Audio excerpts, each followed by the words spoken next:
ನೀವು ನನ್ನ ಜೀವನದಲ್ಲಿ ಬಂದ ಮೇಲೆ ನಾನು ಹೃದಯ ಮಿಡಿಯೋದಕ್ಕೆ ಶುರು ಮಾಡ್ತೀನಿ. ಇವತ್ತು ನೀವು ನನಗೆ ಸಿಕ್ಕಿದ ದಿನ ರೀ. ಇದನ್ನ ನನ್ನ ಕೊನೆ ಎದೆ ಬಡಿತಾ ಇರೋವರೆಗೂ ನಾನು ನೆನಪಲ್ಲಿ ಇಟ್ಕೊಂಡಿರ್ತೇನೆ.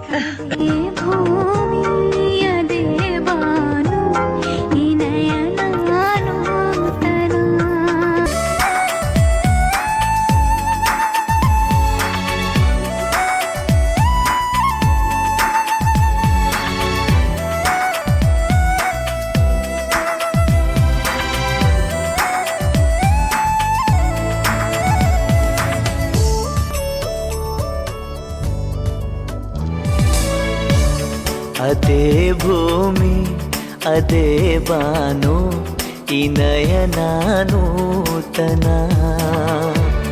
ಅದೇ ದಾರಿ ಅದೇ ತಿರುವು ಈ ಪಯಣ